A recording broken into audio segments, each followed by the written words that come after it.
Mi nombre es Rosa, tengo 68 años, y durante 4 décadas creí que había construido la familia perfecta. Viuda desde hace 12 años, dediqué cada día de mi vida a mis 3 hijos. Patricia de 45 años, Rodrigo de 42 y Miguel de 38. Pensé que el amor incondicional que les brindé me había asegurado un lugar especial en sus corazones para siempre. Qué equivocada estaba. Vivía en mi casa de toda la vida, esa casa de 2 plantas en el barrio San Rafael que mi difunto esposo Eduardo y yo compramos en 1982 con tanto esfuerzo. Cada rincón guardaba memorias de risas infantiles, cumpleaños, graduaciones y abrazos familiares. Era mi refugio, mi mundo, el lugar donde me sentía segura y necesaria. Durante años, mis hijos venían los fines de semana con sus familias, llenando la casa de voces y alegría. O al menos eso pensaba yo. Patricia, mi hija mayor, trabajaba como administradora en una empresa de seguros. Estaba casada con un hombre llamado Germán, quien siempre me pareció calculador pero educado. Tenían 2 hijos, Sofía de 16 años y Andrés de 12. Rodrigo era ingeniero civil, casado con una mujer llamada Beatriz que nunca logré entender completamente, y tenían una hija, Camila, de 14 años. Miguel, mi bebé, trabajaba en ventas para una compañía farmacéutica, estaba soltero pero tenía una novia llamada Valeria desde hacía 3 años. Durante meses había notado cambios sutiles en el comportamiento de mis hijos. Las visitas se hicieron menos frecuentes. Las conversaciones se volvieron más breves, más forzadas. Cuando les preguntaba sobre sus trabajos o sus planes, respondían con evasivas o con esa sonrisa tensa que usan las personas cuando quieren terminar rápido una conversación incómoda. Pensé que era normal, que era parte del proceso natural de independizarse, de formar sus propias tradiciones familiares. Lo que más me dolía era la forma en que trataban mis ofertas de ayuda. Cuando Patricia mencionaba problemas económicos con la hipoteca de su nueva casa, le ofrecía prestarle dinero de mis ahorros, y ella me decía que no se preocupara, que ya lo tenían resuelto. Cuando Rodrigo hablaba de las dificultades para pagar la universidad privada de Camila, le sugerí contribuir con los $800 mensuales que tenía guardados de mi pensión, y él me dijo que mejor guardara ese dinero para mis gastos médicos futuros. Sus rechazos siempre venían envueltos en una preocupación falsa por mi bienestar que me confundía y me hacía sentir inútil. Mi rutina había cambiado drásticamente desde que Eduardo murió. Me levantaba a las 6 de la mañana, preparaba mi café con canela como él me enseñó, y pasaba las primeras horas del día cuidando mi pequeño jardín de rosas que cultivaba en el patio trasero. Estas rosas habían sido mi pasión durante décadas, y conocía cada variedad, cada necesidad, cada secreto para hacerlas florecer en cualquier época del año. Después del jardín, me dedicaba a mantener la casa impecable, cocinaba pensando en las posibles visitas familiares, y por las tardes tejía o leía novelas románticas que compraba en la librería del centro. Los fines de semana esperaba las llamadas de mis hijos para saber si vendrían a almorzar o a cenar. Preparaba sus comidas favoritas: el estofado de carne que tanto le gustaba a Patricia, las empanadas caseras que Rodrigo devoraba desde niño y el arroz con pollo especial que Miguel siempre pedía. Compraba ingredientes frescos el viernes por la mañana, planchaba mis mejores manteles y disponía la mesa para 8 personas con la esperanza de que vinieran todos juntos como en los viejos tiempos.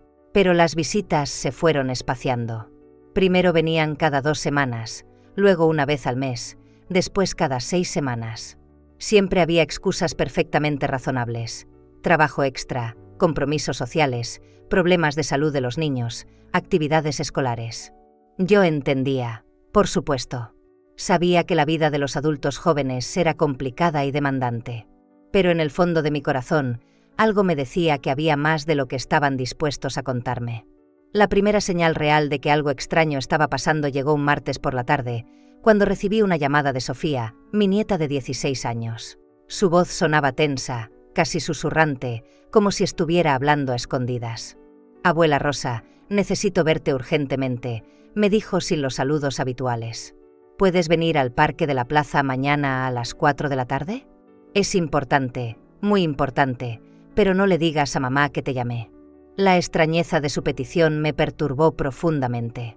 Sofía siempre había sido una niña directa y transparente, pero nunca me había pedido reunirme en secreto. Su tono de voz cargado de preocupación me hizo sentir un escalofrío que no pude explicar. Le pregunté si estaba bien, si había pasado algo grave, pero ella solo repitió que era importante y que por favor no le contara a nadie sobre nuestra cita. Esa noche apenas pude dormir. Daba vueltas en la cama pensando en todas las posibilidades. ¿Estaría Sofía en problemas? ¿Habría algo malo en su casa? ¿Estaría experimentando con drogas o alcohol? ¿Tendría algún problema con chicos de su edad? Mi mente corrió por todos los escenarios posibles, cada uno más aterrador que el anterior. A la mañana siguiente, traté de seguir mi rutina normal, pero cada actividad se sentía forzada y mecánica. Regué mis rosas sin prestar atención a sus necesidades, desayuné sin sabor y limpié la casa de manera automática mientras mi mente estaba completamente enfocada en la cita con Sofía. Cada vez que sonaba el teléfono, mi corazón se aceleraba pensando que podría ser ella cancelando o alguno de mis hijos descubriendo nuestro plan secreto. A las 3:30 de la tarde, me puse mi mejor vestido azul marino, me peiné cuidadosamente y caminé las 8 cuadras hasta el parque de la plaza. Llegué 15 minutos antes de la hora acordada y me senté en la banca de siempre, esa que estaba bajo la sombra del gran árbol de ceiba, desde donde podía ver llegar a cualquier persona desde todas las direcciones. Sofía apareció exactamente a las 4, caminando rápidamente y mirando constantemente hacia atrás como si temiera ser seguida. Se veía más delgada de lo que recordaba, y había algo en su expresión que me recordó a mí misma cuando era joven y cargaba secretos demasiado pesados para mi edad. Se sentó a mi lado y sin preámbulos me tomó de las manos. Sus ojos, que siempre habían sido brillantes y alegres, estaban llenos de una tristeza que no correspondía a una chica de su edad. «Abuela, tengo que decirte algo que va a dolerte mucho», comenzó con voz temblorosa. «Pero necesitas saberlo porque tienes que protegerte. Tienes que escapar de tus hijos ya, antes de que sea demasiado tarde. Dale like si alguna vez te has sentido invisible en tu propia familia, porque lo que Sofía me reveló esa tarde cambiaría para siempre la forma en que veía a las personas que más amaba en el mundo». Sus palabras cayeron sobre mí como agua helada. ¿Escapar de mis hijos? ¿De qué estaba hablando esta niña? Pero la seriedad en su rostro y la urgencia en su voz me dijeron que esto no era una fantasía adolescente o una exageración. Había algo real, algo terrible que yo necesitaba conocer. Pero lo que estaba a punto de escuchar, nunca podría haberlo imaginado ni en mis peores pesadillas. Sofía respiró profundamente y comenzó a contarme la conversación que había escuchado 3 noches atrás, cuando sus padres pensaban que estaba dormida en su habitación del segundo piso. «Abuela, estaba estudiando para un examen de química cuando escuché voces fuertes en la sala», me explicó mientras sus manos temblaban ligeramente. Pensé que era la televisión, pero reconocí la voz del tío Rodrigo y del tío Miguel. Bajé sigilosamente hasta la mitad de las escaleras, desde donde podía escuchar todo sin ser vista. Lo que Sofía había escuchado esa noche me heló la sangre y me hizo cuestionar cada momento de amor maternal que creía haber vivido. Patricia había convocado a sus hermanos para una reunión urgente. El tema de discusión era yo, pero no de la manera que una madre esperaría ser el centro de atención de sus hijos adultos. Estaban planeando mi futuro sin consultarme, como si yo fuera una propiedad que necesitaba ser administrada en lugar de una persona con derechos y capacidad de decisión. «Mamá está empeorando cada día más», había dicho Patricia con un tono de voz que Sofía describió como frío y calculador.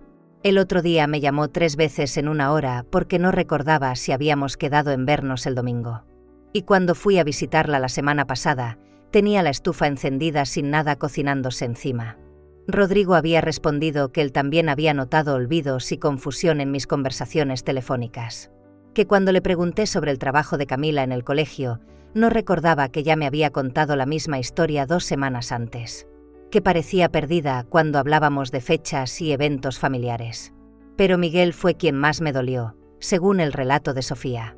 Mi hijo menor, aquel al que había criado con ternura especial por ser el bebé de la familia, había dicho que la situación ya no era sostenible. Que yo representaba una carga emocional y económica que ninguno de ellos podía manejar adecuadamente por más tiempo. La conversación que Sofía me relató palabra por palabra fue como recibir una puñalada en el corazón. «No podemos seguir fingiendo que mamá puede vivir sola», había dicho Miguel. «Es irresponsable de nuestra parte y peligroso para ella. Además, esa casa es demasiado grande y cara de mantener para una persona que está perdiendo la capacidad de cuidarla apropiadamente». Patricia había estado de acuerdo, agregando que habían estado investigando opciones de residencias para adultos mayores en la zona. Había encontrado un lugar llamado Villa Esperanza que tenía muy buenas referencias y costaba $2.800 mensuales, un precio que consideraban razonable dividido entre los 3 hermanos. Pero lo que más me impactó fue cuando Sofía me contó la parte de la conversación relacionada con mi casa.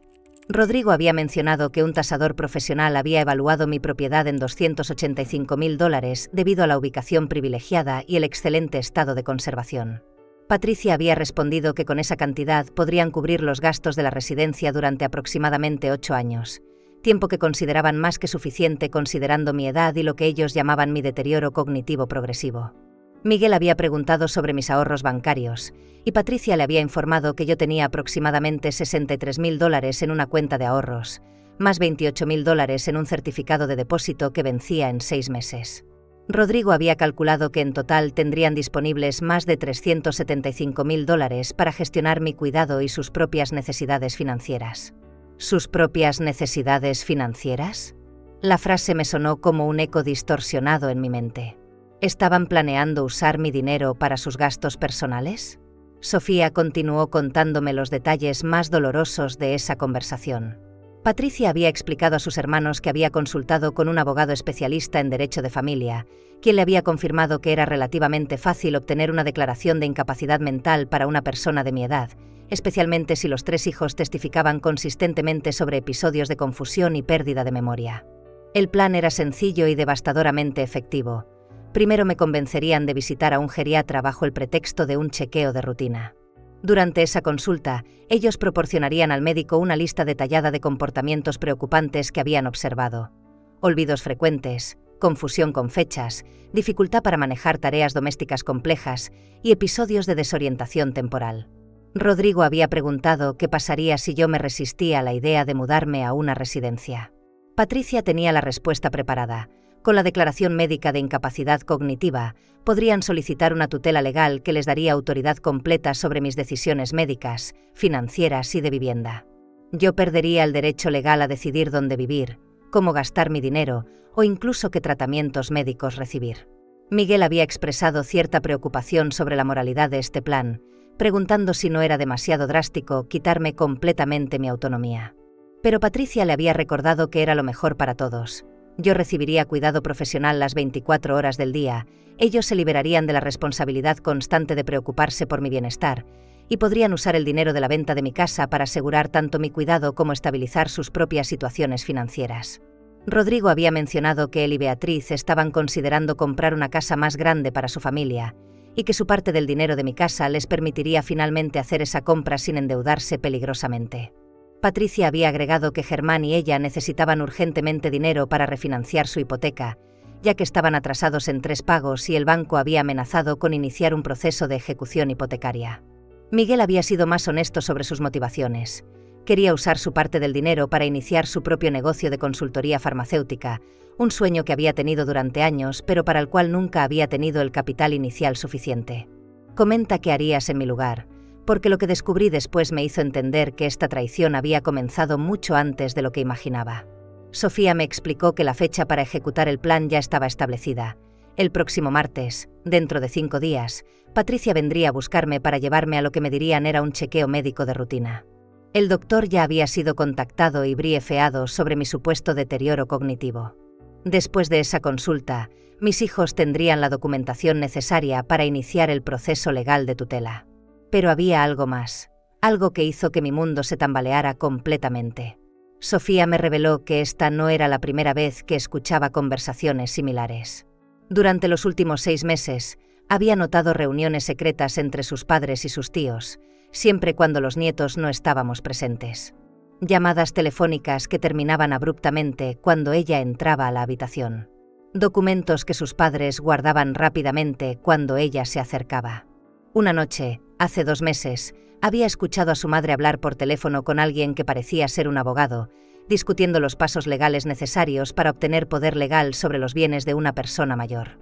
Patricia había mencionado específicamente mi nombre y había preguntado sobre los plazos y costos del proceso. Andrés, su hermano menor, también había notado comportamientos extraños. Sus padres habían empezado a hacer comentarios negativos sobre mi capacidad mental durante las cenas familiares, mencionando episodios de confusión que supuestamente yo había tenido pero que él nunca había presenciado cuando me visitaba.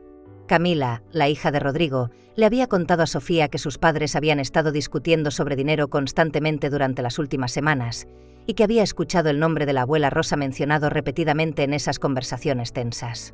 Lo más doloroso de todo fue cuando Sofía me confesó que mis propios nietos habían estado siendo preparados psicológicamente para aceptar mi supuesto deterioro mental. Sus padres les habían pedido que notaran y reportaran cualquier comportamiento confuso o inapropiado de mi parte durante las visitas familiares. Les habían explicado que era normal que las personas mayores perdieran capacidades cognitivas y que era responsabilidad de la familia protegerlas de sí mismas. «Abuela, tú no estás perdiendo la mente», me dijo Sofía con lágrimas en los ojos. «Cuando vengo a visitarte, siempre estás perfectamente lúcida, organizadas, cariñosa y alerta. Recuerdas todos nuestros nombres, nuestros cumpleaños, nuestros gustos, nuestras historias. Recuerdas conversaciones que tuvimos hace meses. Tu casa siempre está impecable, tu jardín es hermoso y cocinas mejor que cualquier chef profesional». Sus palabras me confirmaron lo que mi instinto había estado gritándome durante meses. Yo no estaba perdiendo mis facultades mentales. Al contrario, me sentía más lúcida y consciente que nunca. Recordaba perfectamente cada conversación, cada fecha importante, cada detalle de la vida de mis hijos y nietos. Mi confusión reciente no era producto de deterioro cognitivo, sino de la contradicción entre lo que yo percibía y lo que mis hijos me hacían creer que estaba sucediendo. Me di cuenta de que mis hijos habían estado implementando una estrategia cruel y calculada: crear artificialmente situaciones que pudieran interpretar como signos de confusión mental. Llamarme múltiples veces seguidas para luego acusarme de haber olvidado conversaciones anteriores.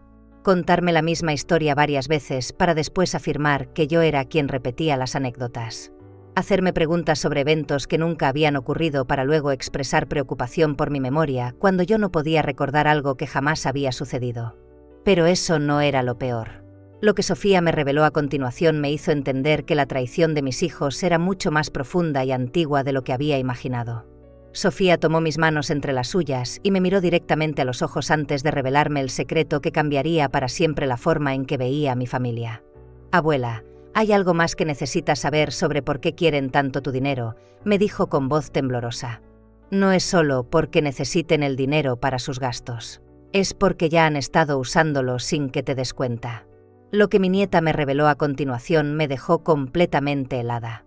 Durante los últimos 3 años, mis hijos habían estado accediendo sistemáticamente a mis finanzas de maneras que yo nunca había autorizado ni sospechado. Patricia, quien tenía mi confianza para ayudarme con algunos trámites bancarios debido a mi inexperiencia con la tecnología moderna, había estado usando esa autorización de manera fraudulenta.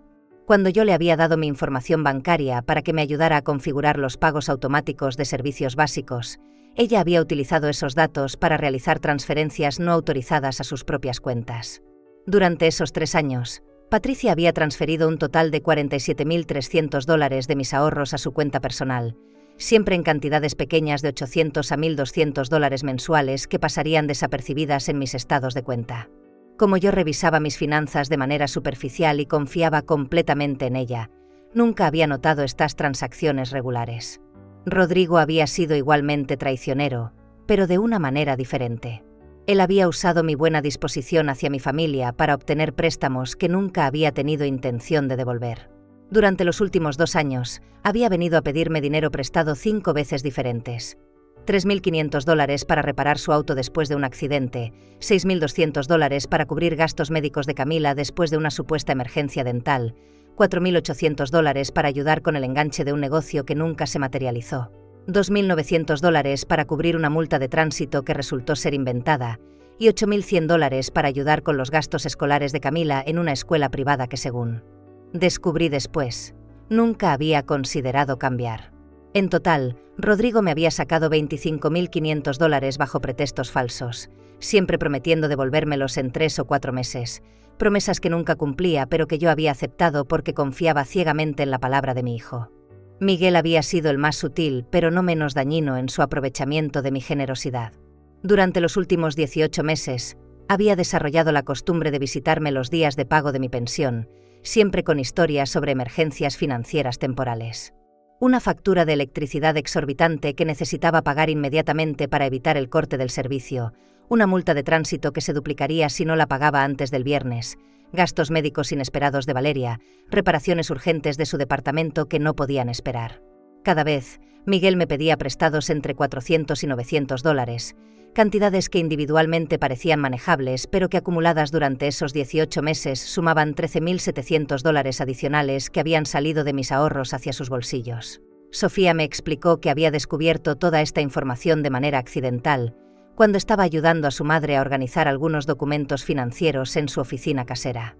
Había visto carpetas con copias de transferencias bancarias, comprobantes de depósitos y anotaciones manuscritas donde Patricia llevaba la cuenta exacta de cuánto dinero había tomado de mí y cuánto había transferido a las cuentas de sus hermanos.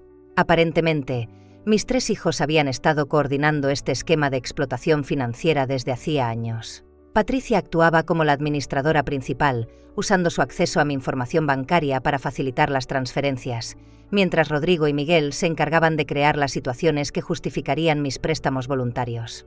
Pero lo más devastador de todo fue cuando Sofía me reveló el verdadero alcance de la traición. Mis hijos no solo habían estado robándome dinero, sino que habían estado mintiendo sistemáticamente sobre sus propias situaciones financieras para generar mi compasión y manipular mi generosidad maternal. Patricia no estaba en peligro de perder su casa por atrasos en la hipoteca. Al contrario, ella y Germán habían comprado una segunda propiedad como inversión 6 meses atrás, usando parte del dinero que habían estado sustrayendo de mis cuentas. La historia sobre problemas financieros era completamente fabricada para justificar su necesidad urgente de acceder a mi herencia. Rodrigo no había tenido gastos médicos extraordinarios con Camila, ni había invertido en ningún negocio fallido. Había usado mi dinero para financiar unas vacaciones familiares en Europa durante el verano pasado, un viaje de 3 semanas que habían mantenido completamente secreto para mí. Cuando les pregunté por qué no habían venido a visitarme durante julio, me dijeron que habían estado muy ocupados con compromisos laborales locales. Miguel tampoco había tenido las emergencias financieras que me había descrito con tanto dramatismo. Había estado usando mi dinero para financiar un estilo de vida que su salario real no podía mantener: cenas caras con Valeria, ropa de marca, dispositivos electrónicos de lujo y entretenimiento costoso. El dinero que yo creía estar prestándole para emergencias reales estaba financiando sus caprichos personales. Suscríbete si quieres ver cómo terminó esto, porque lo que decidí hacer después de descubrir la verdad los dejó completamente desarmados.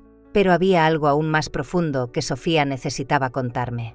Durante los últimos meses, mientras investigaba secretamente las actividades financieras de sus padres, había descubierto que mis hijos habían estado planeando esta apropiación de mi herencia desde mucho antes de la muerte de Eduardo. En una carpeta que había encontrado en el escritorio de Patricia, había cartas y documentos fechados 4 años atrás, cuando Eduardo todavía estaba vivo pero ya enfermo.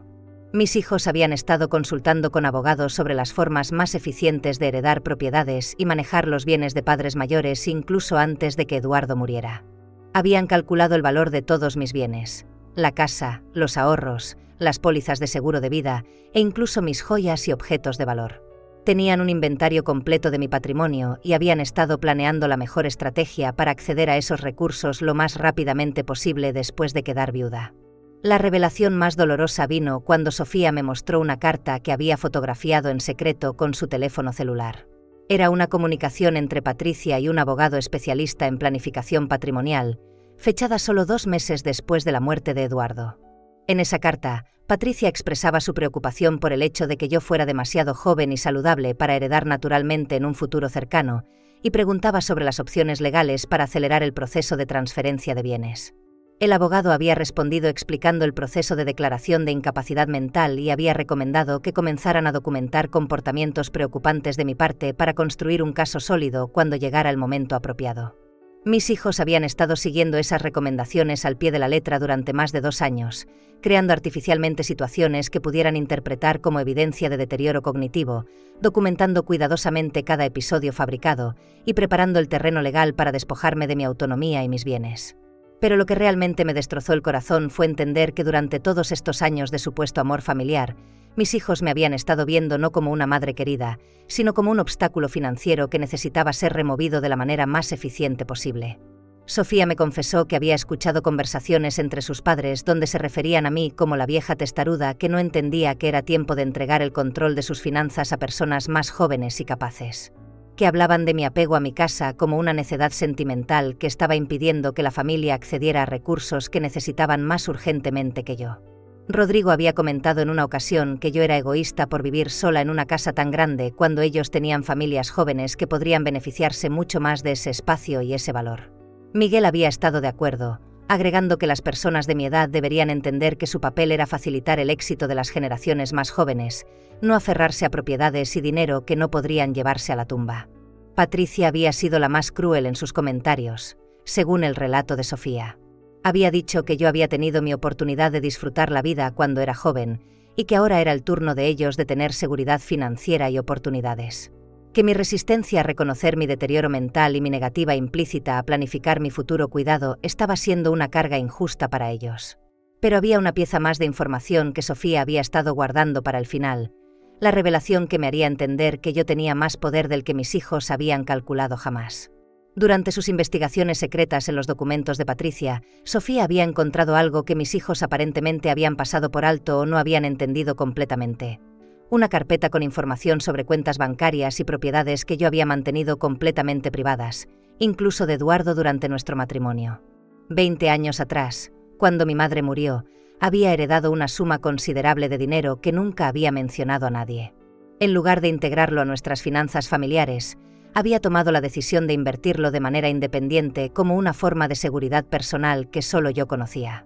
Durante esas 2 décadas, había estado invirtiendo silenciosamente en acciones, bonos del gobierno y certificados de depósito a largo plazo. También había comprado, bajo mi nombre solamente, 3 pequeñas propiedades de alquiler en diferentes barrios de la ciudad, propiedades que me generaban ingresos pasivos mensuales que mis hijos nunca habían sabido que existían.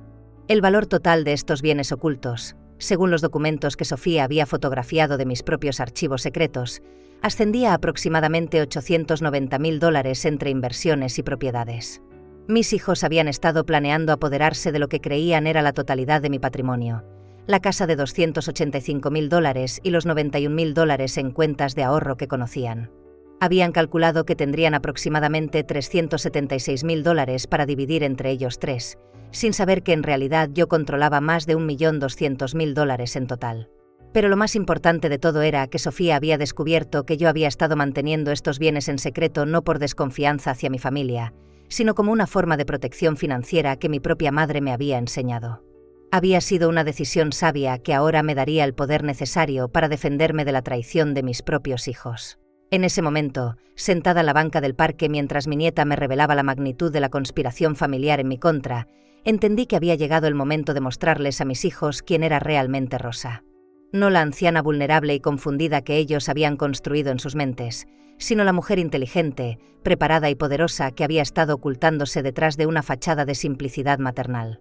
Era hora de que conocieran a la verdadera Rosa, y las consecuencias de haberme subestimado durante tanto tiempo iban a ser devastadoras para ellos. Esa noche, después de mi reveladora conversación con Sofía, regresé a mi casa con una claridad mental que no había experimentado en años. Por primera vez en mucho tiempo, no me sentía como una víctima confundida, sino como una estratega preparándose para una batalla que iba a ganar. Me dirigí directamente al armario de mi habitación, moví las cajas de zapatos del fondo y accedí a mi caja fuerte personal que había mantenido oculta durante décadas.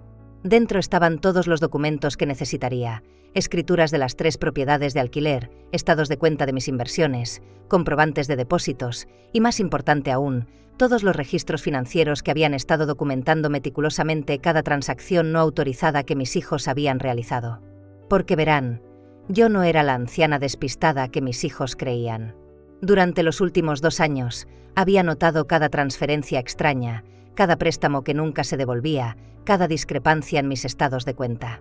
Pero en lugar de confrontarlos inmediatamente, había tomado la decisión estratégica de documentar todo, pensando que tal vez era paranoia de mi parte y que eventualmente habría una explicación inocente. Ahora entendía que mi instinto había sido correcto desde el principio, y que mi decisión de mantenerme silenciosa mientras recopilaba evidencias había sido la estrategia perfecta. Durante toda la noche, organicé meticulosamente todos los documentos que necesitaría para mi plan. Copié cada comprobante de las transferencias no autorizadas, cada recibo de los préstamos nunca devueltos, y cada documento que demostraba la verdadera extensión de mi patrimonio que mis hijos desconocían.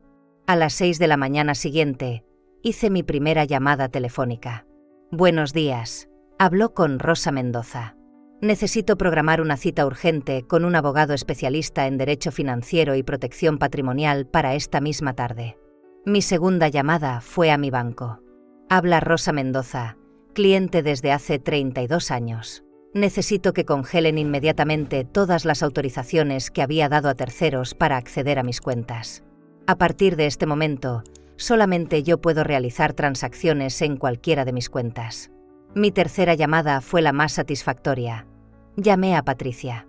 Hija, necesito que vengas a casa esta tarde a las 4, junto con Rodrigo y Miguel. Tenemos que hablar sobre algo muy importante relacionado con mi salud y mi futuro. Es urgente y necesito que estén los tres presentes.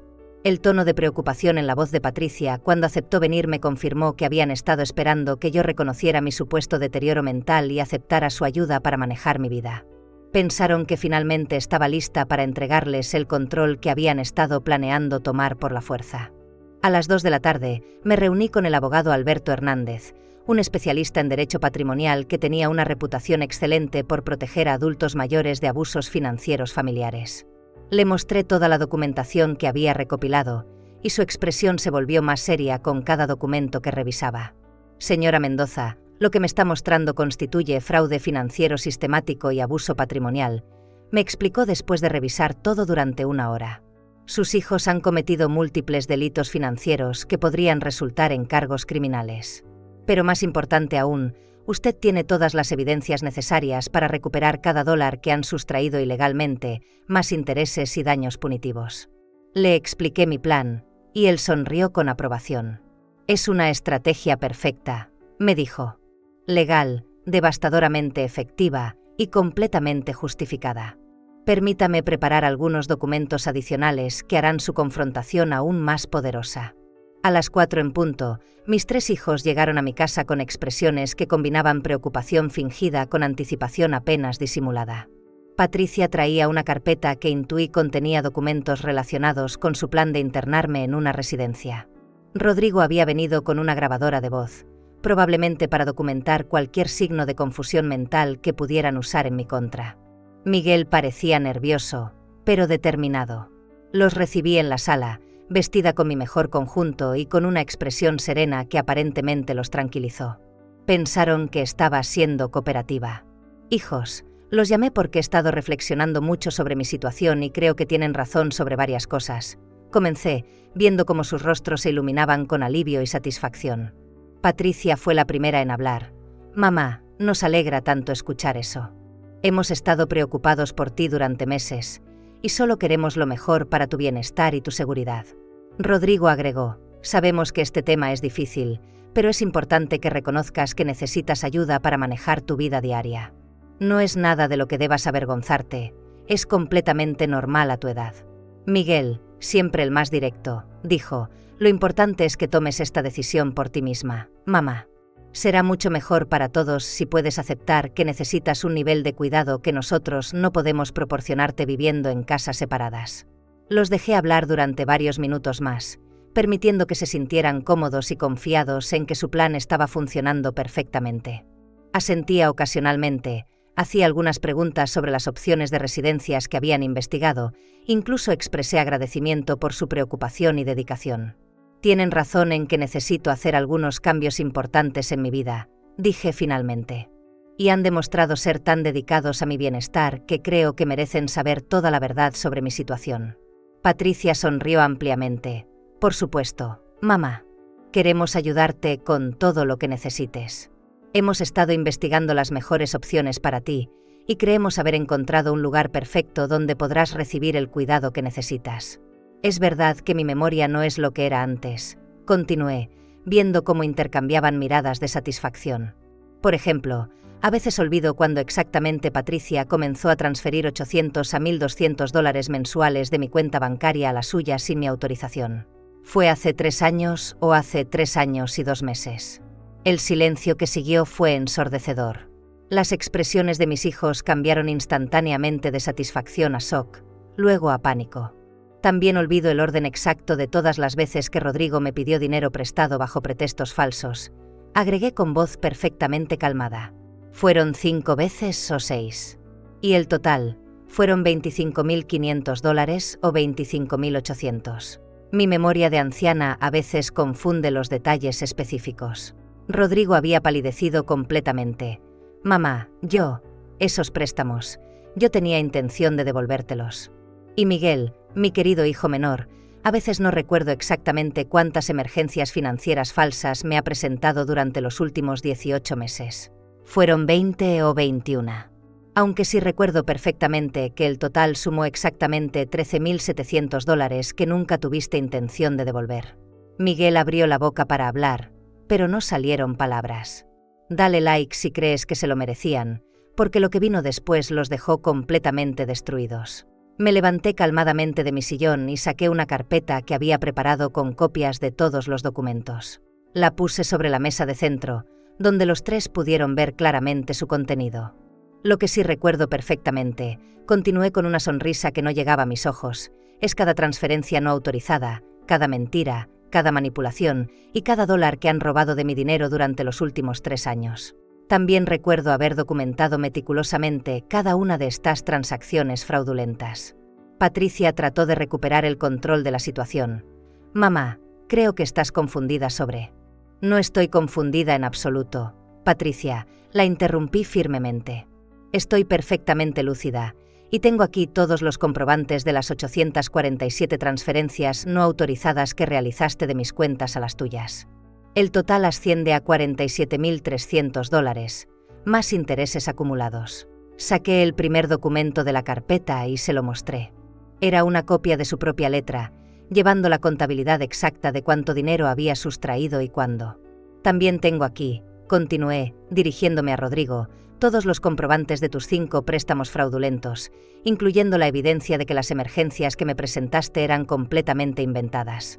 Incluyendo las fotografías de tu familia en Europa durante las vacaciones que financiaste con mi dinero mientras me decías que estabas demasiado ocupado con el trabajo para visitarme. Rodrigo intentó hablar, pero lo silencié con un gesto. Y Miguel, tengo aquí evidencia completa de que todas tus supuestas emergencias financieras eran mentiras diseñadas para manipular mi compasión maternal, incluyendo los recibos de las cenas caras, la ropa de diseñador y los dispositivos electrónicos que compraste con el dinero que me sacaste bajo pretextos falsos. Los 3 estaban en shock completo, pero aún no había terminado. Lo que es más interesante, agregué con una calma que los asustó visiblemente, es que tengo evidencia de que durante los últimos 2 años han estado planeando declararme mentalmente incapaz para obtener control legal sobre mis finanzas. Tengo copias de sus correos con abogados, sus conversaciones documentadas sobre estrategias para quitarme mi autonomía, y evidencia de que han estado fabricando artificialmente situaciones para crear una historia falsa de deterioro mental. Patricia se puso de pie abruptamente. Mamá, nosotros nunca. Esto es un malentendido. Siéntate, Patricia, le ordené con una autoridad en mi voz que ninguno de ellos había escuchado antes. No he terminado de hablar. Se sentó inmediatamente, como si fuera una niña regañada. Durante esta tarde, continué, me reuní con Alberto Hernández, uno de los mejores abogados especializados en fraude financiero familiar de esta ciudad. Él revisó toda mi documentación y me confirmó que ustedes 3 han cometido múltiples delitos que podrían resultar en cargos criminales por fraude, robo y conspiración para cometer abuso financiero de adultos mayores. El pánico en sus rostros era evidente, pero aún tenía más revelaciones que hacerles. Pero lo que realmente van a encontrar devastador, dije con una sonrisa que finalmente llegó a mis ojos, es descubrir cuánto dinero pensaban que iban a heredar versus cuánto dinero voy a controlar realmente cuando llegue el momento. Saqué los documentos de mis propiedades e inversiones secretas y los puse sobre la mesa. Ustedes calcularon que mi patrimonio total consistía en esta casa valorada en $285.000 y mis ahorros conocidos de $91.000. Habían planeado dividir aproximadamente $376.000 entre los 3. Patricia había perdido todo el color de su rostro. ¿Qué quieres decir con patrimonio total? Lo que quiero decir, querida hija, es que durante los últimos 20 años he estado invirtiendo silenciosamente en el mercado de valores, bonos gubernamentales y propiedades de alquiler que ustedes nunca supieron que existían. El valor actual de estos bienes ocultos es de aproximadamente $890.000. Rodrigo se había levantado de su silla. ¿Qué? ¿Cómo es posible? Mi patrimonio real, Continué disfrutando cada palabra. Asciende a más de $1.200.000. Ustedes estaban planeando robar lo que creían era la totalidad de mi herencia, sin saber que en realidad representa menos del 30% de mis bienes reales. Miguel había comenzado a temblar. Mamá, nosotros podemos explicar. No hay nada que explicar. Miguel. Sus acciones hablan más claro que cualquier palabra. Pero permítanme explicarles qué va a suceder ahora. Me dirigí hacia mi escritorio y saqué 3 sobres que había preparado esa mañana. Cada uno de ustedes va a recibir una carta formal de mi abogado exigiéndoles la devolución completa de todo el dinero que han sustraído ilegalmente de mis cuentas, más intereses del 12% anual y daños punitivos. Tienen exactamente 30 días para devolver cada centavo, o enfrentarán cargos criminales por fraude financiero. Patricia trató una última vez de manipularme. Mamá, somos tu familia. Seguramente podemos resolver esto entre nosotros, sin involucrar abogados. Ya no son mi familia, Patricia, le respondí con una frialdad que los hizo retroceder físicamente. La familia no roba, no miente, no manipula y no conspira para destruir la autonomía de las personas que aman. Ustedes son extraños que comparten mi sangre, nada más. Rodrigo se había puesto de pie y caminaba nerviosamente. Esto es ridículo. No puedes destruir nuestra relación familiar por dinero. Yo no destruí nada, Rodrigo. Ustedes destruyeron esta familia cuando decidieron que mi dinero era más importante que mi dignidad, mi autonomía y mi bienestar. Miguel hizo un último intento desesperado. Mamá, sabemos que cometimos errores, pero podemos arreglar esto.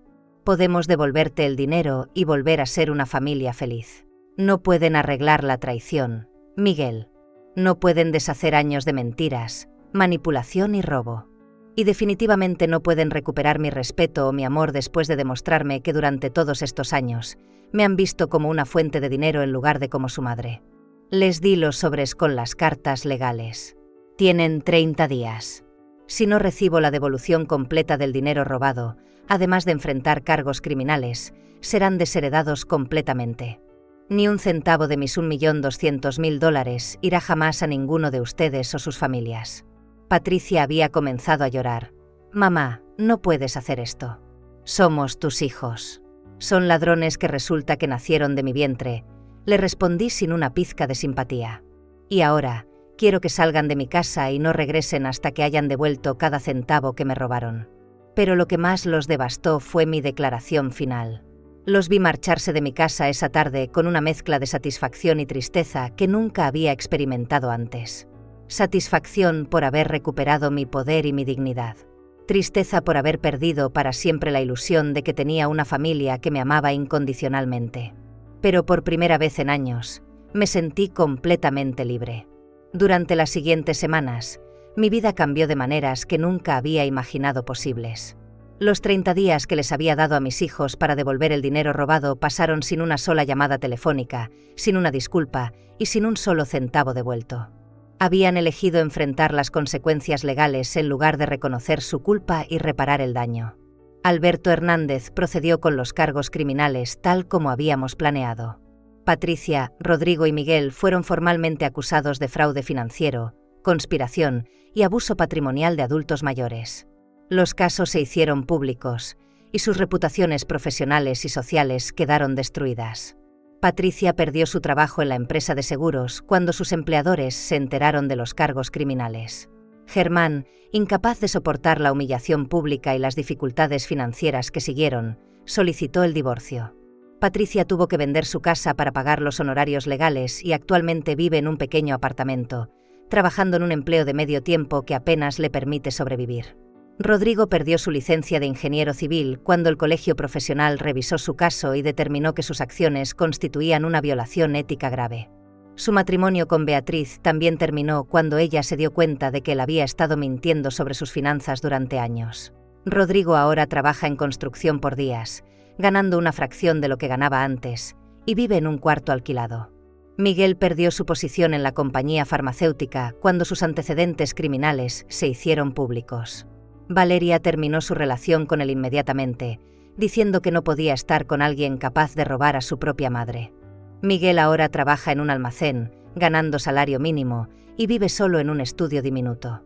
Pero lo más satisfactorio de todo fue ver cómo su plan para declararme mentalmente incapaz se volvió completamente en su contra. Durante el proceso legal, tuvieron que someterse a evaluaciones psicológicas extensas, mientras que yo demostré repetidamente mi perfecta capacidad mental, mi organización financiera impecable y mi planificación estratégica superior. Los evaluadores concluyeron que mis hijos habían proyectado sus propias deficiencias de carácter sobre mí, y que su incapacidad para reconocer mis verdaderas capacidades había sido producto de su codicia y su subestimación sistemática de las mujeres mayores. Comparte esta historia con alguien que necesite escucharla, porque lo que hice después cambió no solo mi vida, sino las vidas de muchas otras mujeres en mi situación. Con mi libertad recién recuperada y mi patrimonio completamente bajo mi control, decidí usar mi experiencia para ayudar a otras mujeres mayores que podrían estar enfrentando situaciones similares. Utilicé parte de mi dinero para establecer una fundación llamada Dignidad Sin Edad que proporciona asesoría legal gratuita a adultos mayores víctimas de abuso financiero familiar. En los últimos 8 meses, nuestra fundación ha ayudado a 127 mujeres a recuperar más de $2.3 millones que habían sido sustraídos ilegalmente por familiares. Hemos procesado exitosamente 43 casos de fraude financiero familiar y hemos establecido un programa de educación que enseña a las mujeres mayores a proteger sus bienes y reconocer las señales de manipulación financiera. También decidí vender mi casa grande y mudarme a un hermoso condominio en el centro de la ciudad, un lugar moderno y seguro donde puedo vivir independientemente pero con servicios de apoyo disponibles cuando los necesite. El dinero de la venta lo invertí en expandir los programas de la fundación. Mis nietos, Sofía, Andrés y Camila, han mantenido contacto conmigo a pesar de la situación con sus padres. Sofía, especialmente, se ha convertido en una activista joven, ayudándome a desarrollar materiales educativos dirigidos a adolescentes sobre cómo reconocer y reportar el abuso financiero de adultos mayores en sus familias. Los 3 nietos han elegido pasar los fines de semana conmigo regularmente, y hemos desarrollado relaciones más profundas y honestas de las que habíamos tenido cuando sus padres controlaban nuestras interacciones. Les estoy enseñando sobre finanzas personales, inversiones y la importancia de la independencia económica, especialmente para las mujeres. Ahora, a los 69 años, tengo una vida más rica, más plena y más poderosa de la que había tenido en décadas. Me levanto cada mañana con propósito, energía y la satisfacción de saber que estoy usando mi experiencia y mis recursos para hacer una diferencia real en el mundo. He aprendido que la dignidad no tiene fecha de vencimiento, que la inteligencia no disminuye con la edad y que una mujer que conoce su valor puede cambiar no solo su propia vida, sino las vidas de todas las mujeres que la rodean. Mis hijos nunca me contactaron después de que se confirmaron sus condenas. Nunca recibí una disculpa, nunca hubo un reconocimiento de su traición y nunca mostraron arrepentimiento genuino por el daño que me causaron. Pero descubrí que no necesitaba su arrepentimiento para sanar, no necesitaba su amor para ser feliz y definitivamente no necesitaba su aprobación para vivir una vida extraordinaria. La mujer que salió de esa experiencia no era la misma que había entrado. Era más fuerte, más sabia y completamente libre de las expectativas tóxicas de gratitud incondicional que había cargado durante décadas. Si esta historia te inspiró, compártela con alguien que la necesite escuchar. Si conoces a una mujer mayor que podría estar siendo manipulada o abusada financieramente por su familia, muéstrale que tiene opciones, que tiene poder y que nunca es demasiado tarde para exigir el respeto que merece. Porque al final del día, el amor verdadero no se mendiga, se respeta. Y una mujer que conoce su valor cría hijos que conocen el suyo, pero también tiene el poder de cortar lazos con quienes han olvidado que el respeto es la base de cualquier relación familiar auténtica. Rosa ya no es invisible. Rosa es invencible.